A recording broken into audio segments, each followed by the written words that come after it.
The grand ballroom of the Intercontinental was a galaxy of shimmering gowns and tailored tuxedos, a universe Zola Adebayo felt she had no right to inhabit. She clutched the stem of her champagne flute, the cool glass a stark contrast to the nervous heat flushing her skin. Across the room, bathed in the soft glow of a crystal chandelier, he stood there. Marcus. Her ex. The architect of her most recent heartbreak, a man who had chiseled away at her confidence until she felt like a ruin. He was laughing, that easy, charming laugh that had once captivated her and now only served as a bitter reminder of her own naivety. He was with a new woman, a statuesque blonde draped in crimson, but his eyes, those sharp, calculating eyes, kept finding hers. He was enjoying this, she knew. Enjoying her discomfort. Panic, cold and sharp, began to prickle at the edges of her composure. She had to get out of his line of sight. She had to breathe.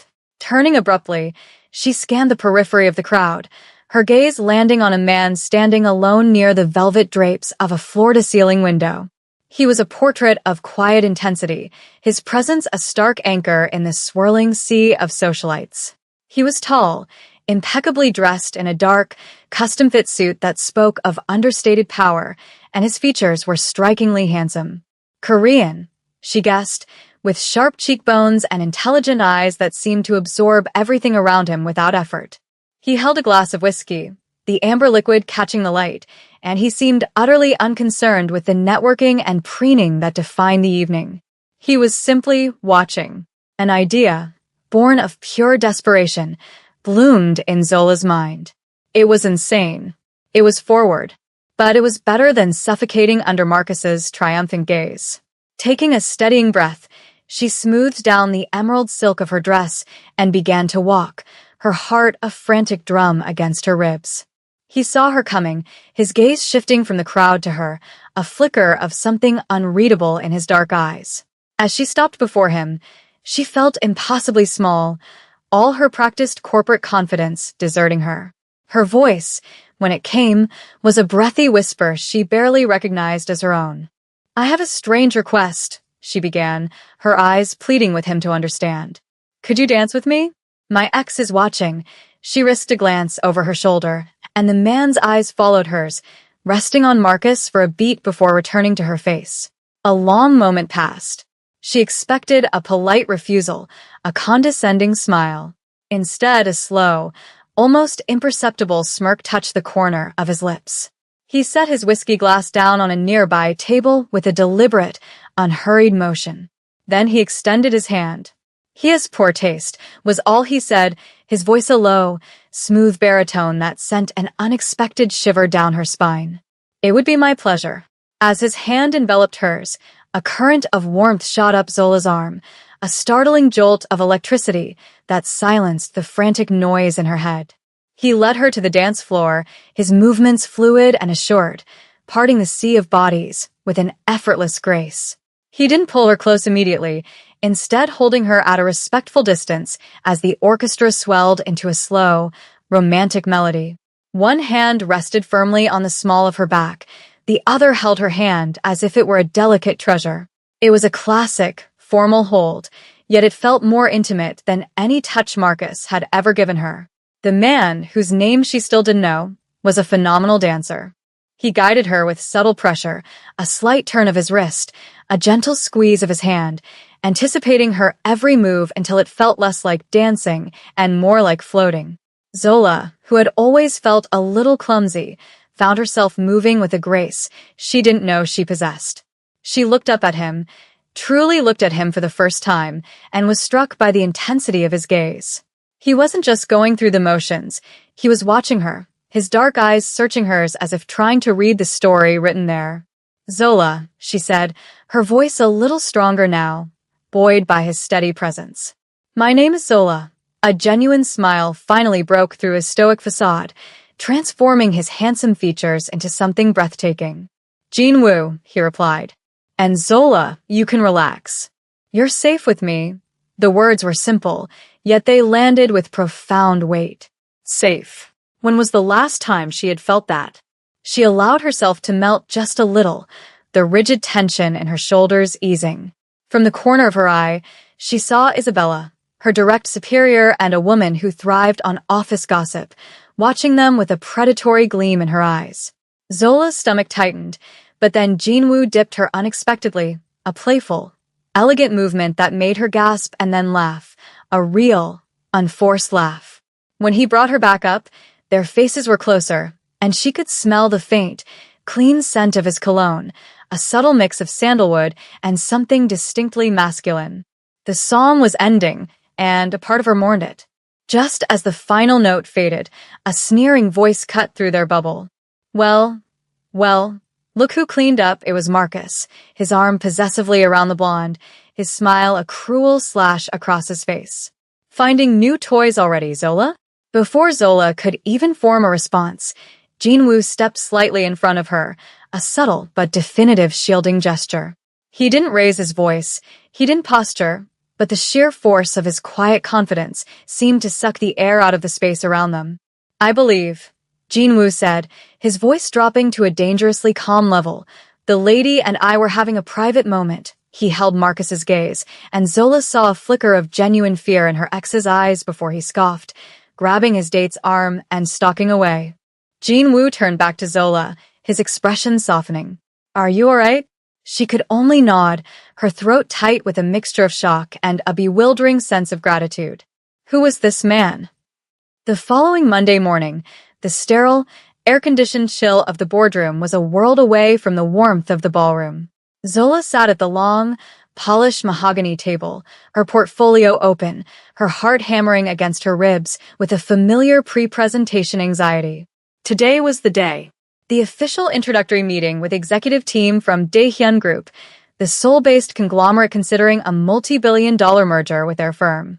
This deal was her baby. She had spent the last 6 months leading the research and proposal team, and a successful presentation today would all but guarantee her the senior project director promotion she so desperately coveted. Isabella sat opposite her, a picture of smug composure, already currying favor with the existing board members. Zola's friend, Chloe, shot her an encouraging thumbs up from further down the table. The boardroom doors swung open, and Mr. Henderson, their current CEO, walked in, beaming. Good morning, everyone.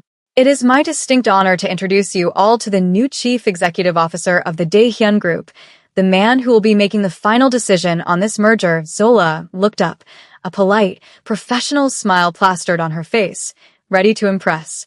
The man who walked in behind Mr. Henderson was not some stern, older executive. It was him. It was Jinwoo. He was dressed in a sharp, navy blue suit, his hair impeccably styled, but his eyes were the same, intense, perceptive, and now, fixed directly on her. A slow-burning fire of pure, unadulterated horror crawled up Zola's neck. The man she had asked to be her fake dance partner, the stranger she had whispered her secrets to in a moment of panic, was the billionaire CEO who held her entire career in his hands. Dramatic irony wasn't a strong enough term for this.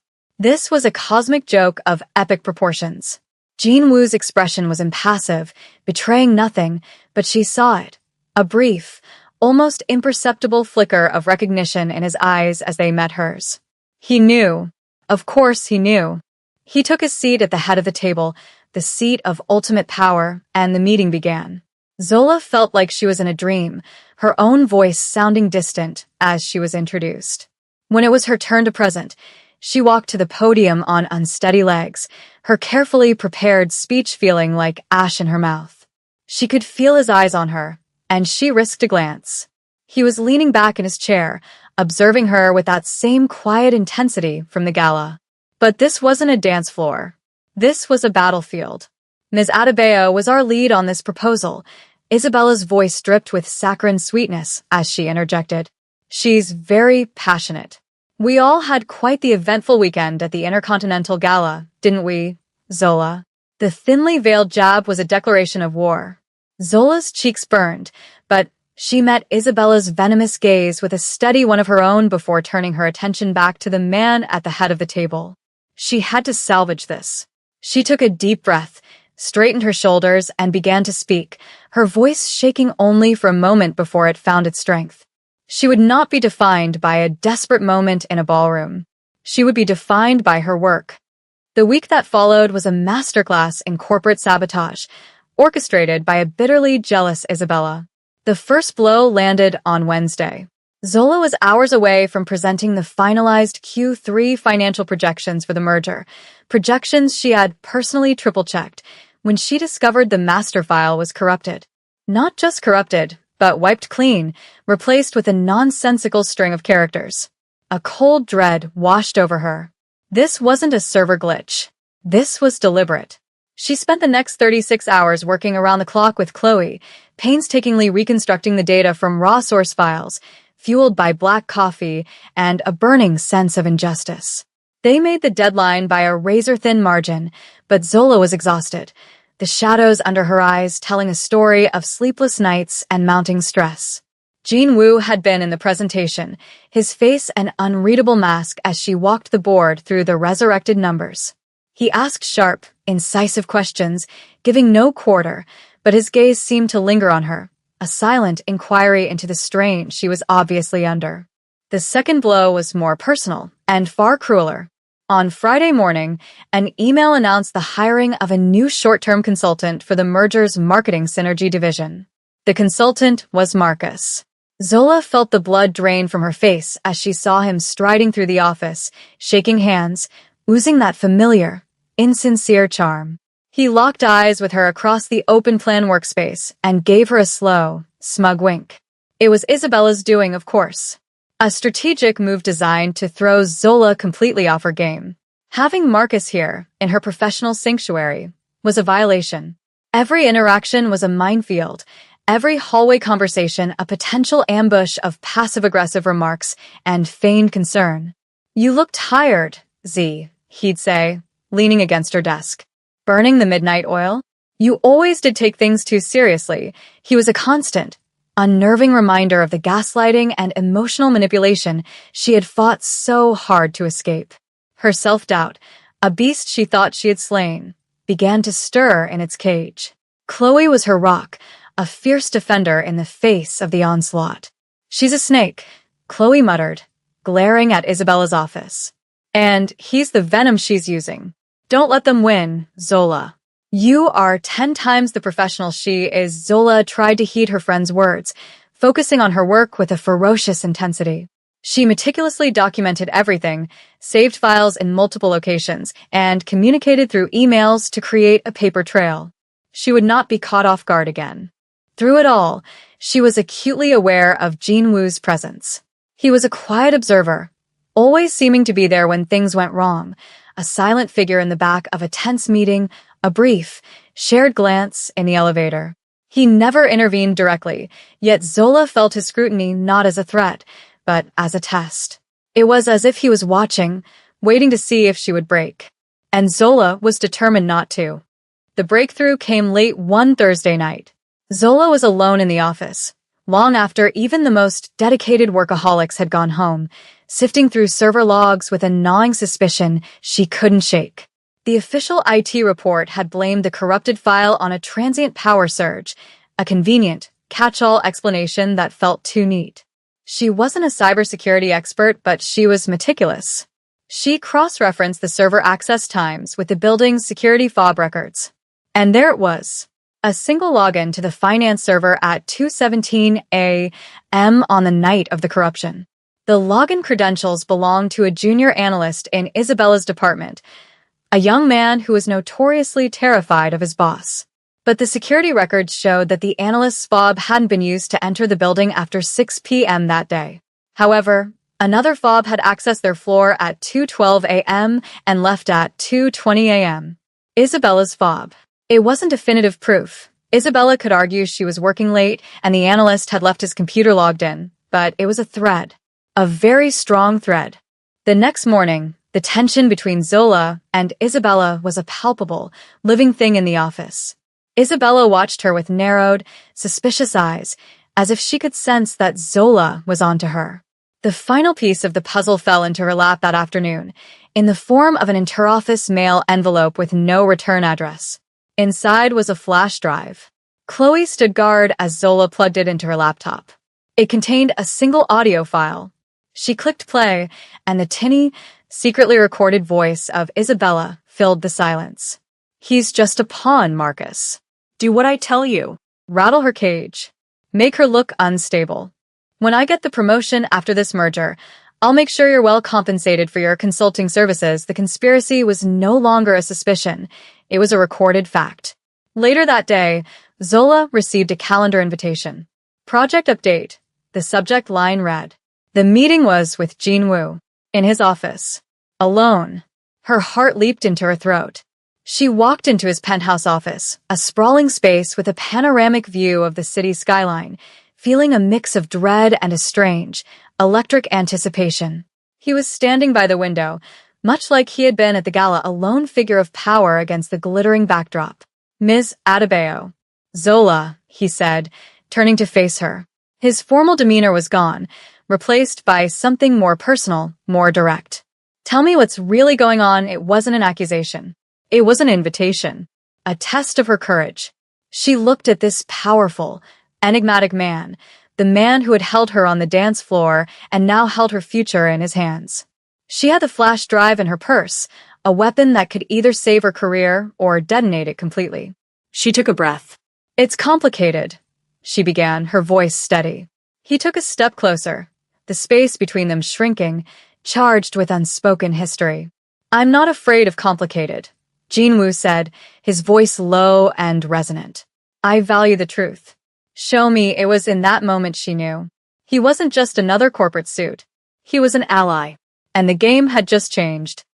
With the flash drive in her purse feeling as heavy as a handgun, Zola took a deliberate step into the vast, minimalist office.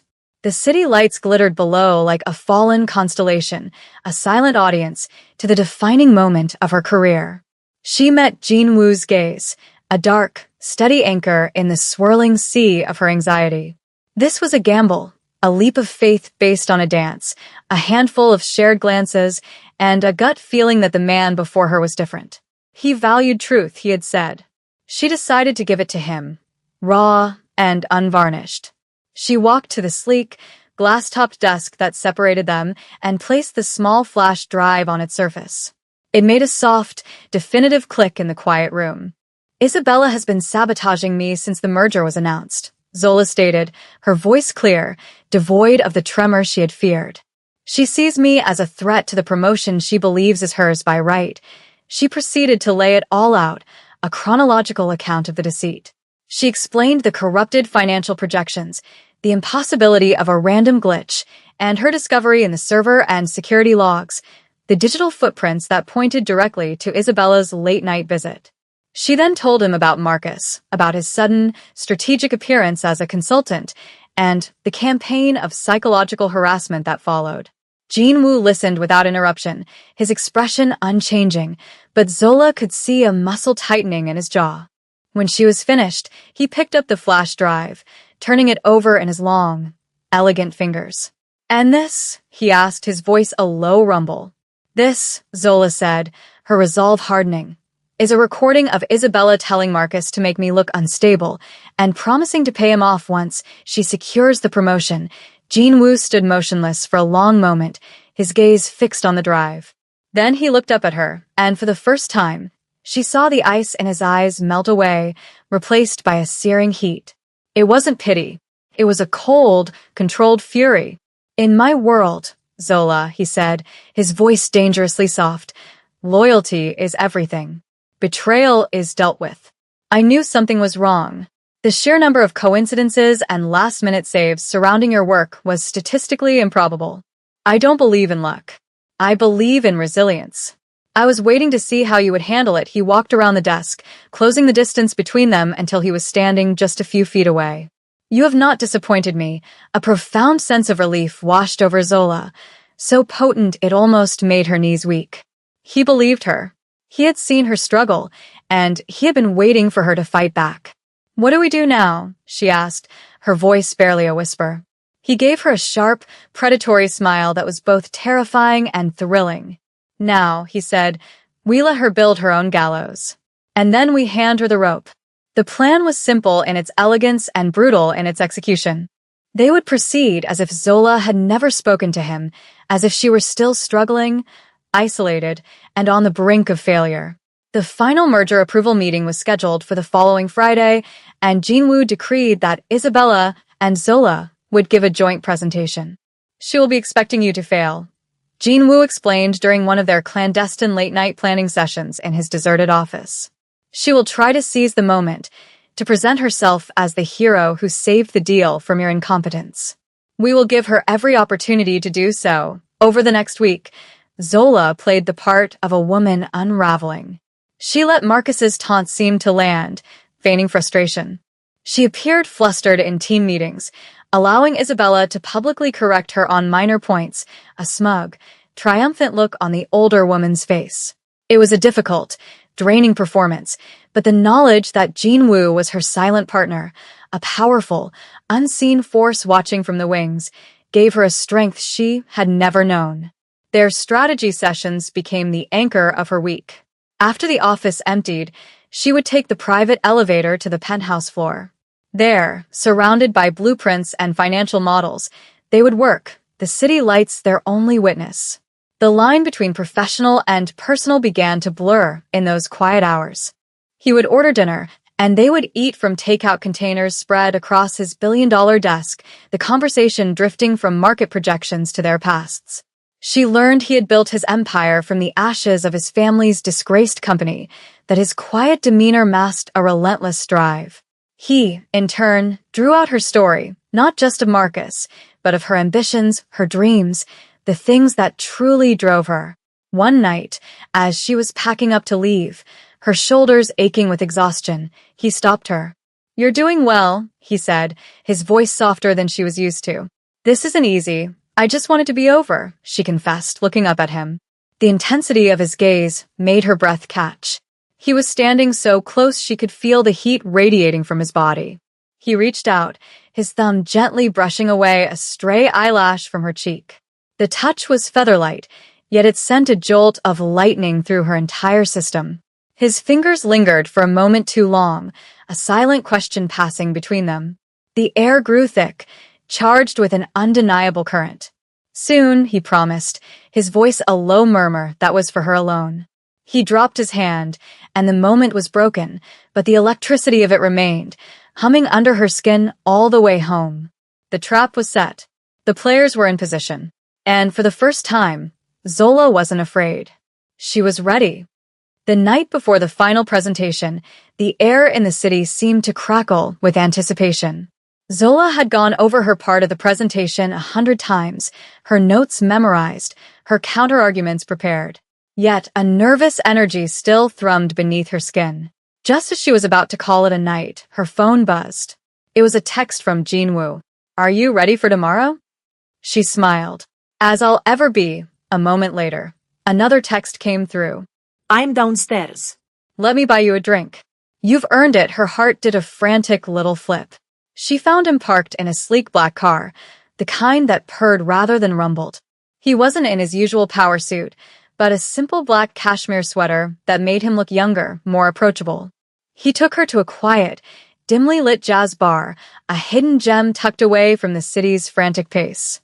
The pretense of business was gone, replaced by an easy intimacy that felt both new and strangely familiar. "I have a confession," he said, swirling the amber liquid in his glass. "The night of the gala. I knew who you were." Zola froze, her glass halfway to her lips. "You did." He nodded, a wry smile playing on his lips. "I make it a point to know everything about the key players in a deal of this magnitude. I had read your file. I knew you were the lead on the proposal. I was intrigued." He leaned forward, his voice dropping. "And then this beautiful, incredibly brave woman in a green dress walked up to me and asked me to dance because her ex was watching. How could I possibly say no?" Zola felt a blush creep up her neck. All this time, she thought she had been a complete stranger to him, a random face in the crowd. But he had been watching her even then. The knowledge was both terrifying and exhilarating. "You were testing me," she realized aloud. "From the very beginning, I was," he admitted, his eyes holding hers. "I needed to know if the brilliant strategist on paper had the strength to survive in a boardroom full of sharks. You've proven you're not just a survivor, Zola. You're a queen." The word hung in the air between them, shimmering with unspoken meaning. After the bar, he drove her home, the comfortable silence in the car filled with everything that hadn't been said. He walked her to the door of her apartment building, the cool night air wrapping around them. Under the soft glow of the entrance light, he stopped, turning to face her fully. "Tomorrow," he said, his voice a low, serious murmur, "you will take back your power.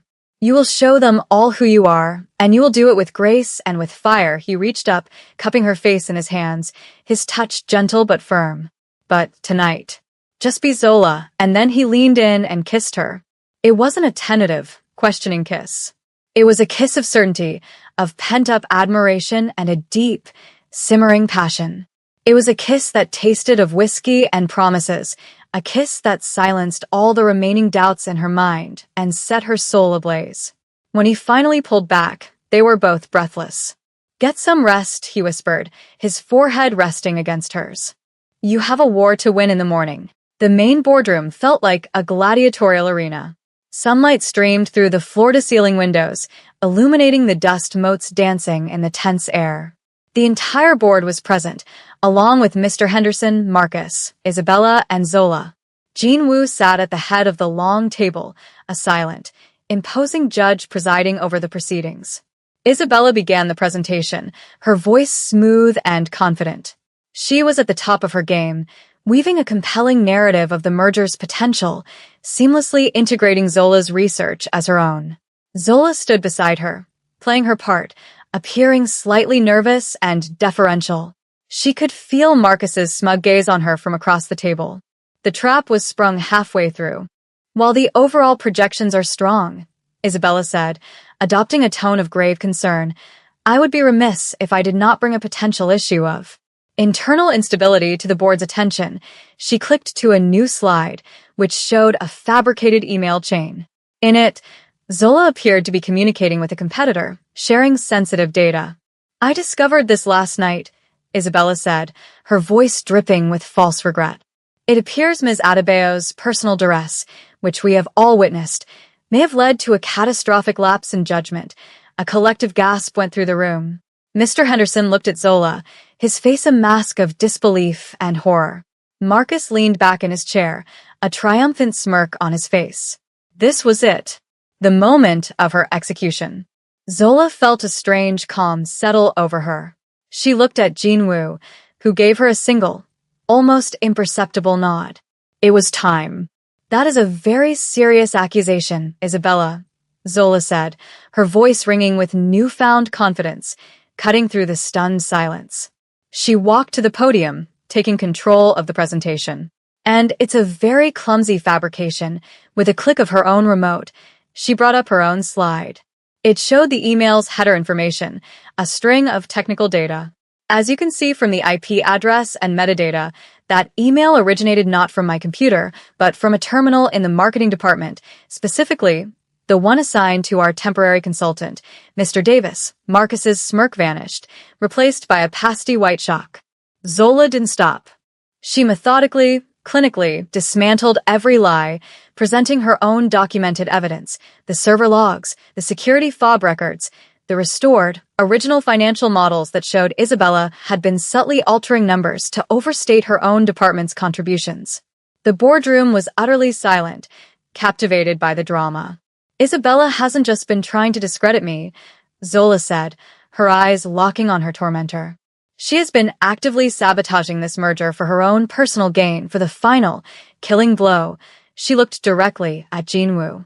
"With your permission, Mr. Kim, I have one final piece of evidence," he nodded again. Zola pressed a button, and the audio file from the flash drive played through the boardroom speakers. Isabella's voice, sharp and venomous, filled the room. "He's just a pawn, Marcus. Rattle her cage. Make her look unstable." The sound of Isabella's treachery, raw and undeniable, was her undoing. Her face crumpled, the mask of professional composure shattering into a million pieces. Mr. Henderson shot to his feet, his face purple with rage. "Security," he roared. The confrontation was over. The war was won. In the chaotic aftermath, as security escorted a sputtering Isabella and a terrified Marcus from the building, a sense of surreal victory settled over Zola. Chloe rushed to her side, wrapping her in a fierce, triumphant hug. Colleagues who had previously kept their distance now offered words of congratulation and admiration. Even Mr. Henderson approached her, his expression a mixture of shame and respect. Ms. Adebayo, Zola. I am profoundly sorry. I misjudged you, and I allowed this to happen under my watch. Zola accepted his apology with a grace that surprised even herself. An hour later, she stood once more in Jinwoo's office. The adrenaline had faded, leaving a quiet, bone-deep satisfaction. He was behind his desk, signing a series of documents with swift, decisive strokes. When he finished, he put the pen down and looked at her, his dark eyes warm with an emotion she was beginning to recognize as pride. The final merger papers, he said simply. It's done. He stood and walked over to her, stopping just before her. I have also just approved a significant promotion. Senior Project Director, heading the entire merger integration team. The position is yours, Zola. You've more than earned it. A tear of pure, unadulterated joy escaped her eye, and she quickly brushed it away. Thank you, Jinwoo, he smiled, a genuine, unguarded smile that lit up his entire face. The thanks are all mine. You've saved this deal and exposed a rot within this company. He closed the remaining space between them, his hands finding her waist. The professional business was concluded. This was personal. I told you he had poor taste, he murmured, his voice a low, intimate rumble, echoing his words from the night they met. He saw a beautiful woman. He never saw the diamond. He leaned in, his lips brushing against hers in a soft, tender kiss that spoke of respect, admiration, and a deep, burgeoning love. So, she whispered against his mouth, a playful curiosity in her voice. This whole mysterious, powerful CEO thing, is that all there is to it? Or should I be worried about hostile takeovers in more than just the business sense? Jinwoo chuckled, a rich, warm sound that vibrated through her. He pulled her closer, his arms wrapping around her in a possessive, protective embrace. Let's just say, he whispered, his eyes dancing with a dangerous, captivating light, that my family has always been very persuasive. And I always get what I want. He kissed her again, deeply and passionately, and as she melted into his embrace, looking out at the endless city lights that stretched before them, Zola knew she had finally found her own empire.